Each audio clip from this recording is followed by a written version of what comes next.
Hello, I'm Alexander Cross, attorney here in the San Francisco Bay Area. If you have been accused of having committed a crime, be sure to give us a call at 1-800-862-7677. Once again, 1-800-862-7677. And be sure to subscribe if you'd like to learn more.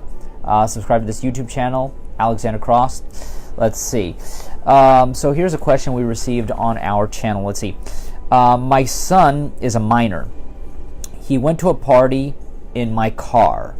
He was arrested for having sex with his girlfriend in the car, who also is a minor, and he was also drinking. What can happen? Well, there's a combination of things that could happen here.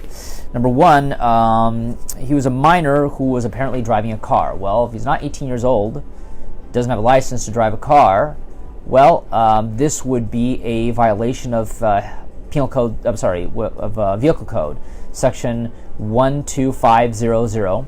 It's a misdemeanor that carries up to 6 months in the county jail. Now, will he actually get that? No, he's not really going to get that, but it is a misdemeanor to be driving a vehicle without a license. Now, that's under the assumption that he had permission to drive the vehicle of the father.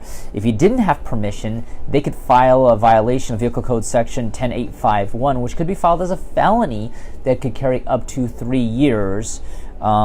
Now, being that he's a minor, he's not going to go to prison, but he could still get some serious hefty time at a juvenile facility.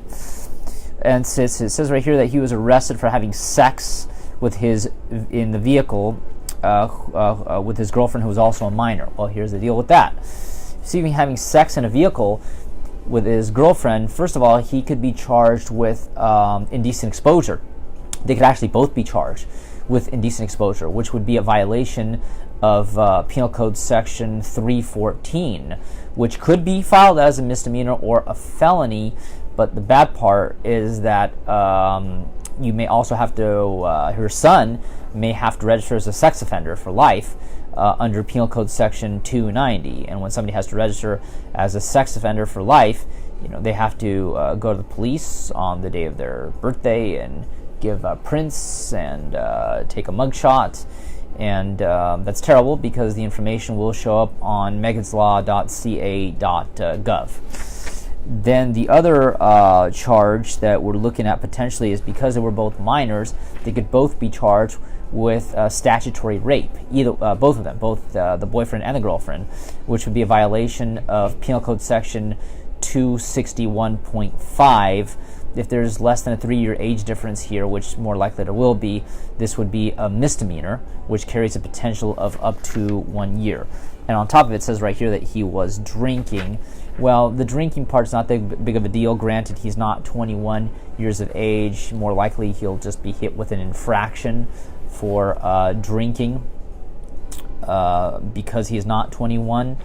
But I'm concerned mostly because of the taking of the vehicle, which could be filed as a felony, and also for the indecent exposure, because that carries the potential of having to register as a sex offender for life.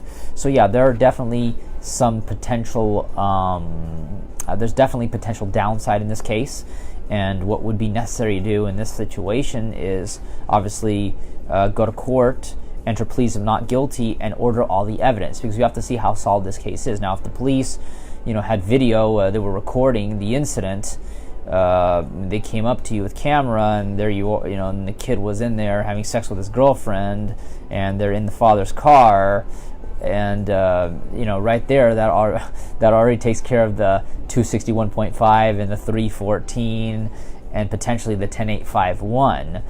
And of course, if he had alcohol in the system, that would already take care of the alcohol charge or drinking as a minor.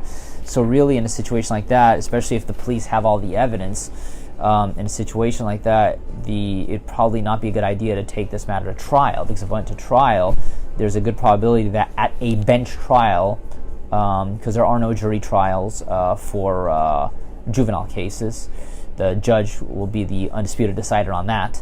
But it's a very high probability that he would be convicted, so it would be best for the attorney to go in there, have a discussion with the DA's office, basically tell them, hey, look, they're kids, first offense, nobody was hurt here, and maybe it could be resolved in a way that they would not have to register as sex offenders and maybe just have to do a huge pile of community service, pay some fines, fees, and do a lot of schooling.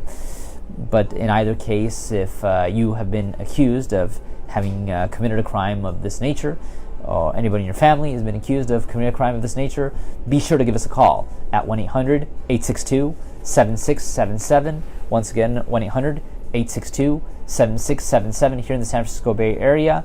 And be sure to subscribe to our YouTube channel. We'll see you soon.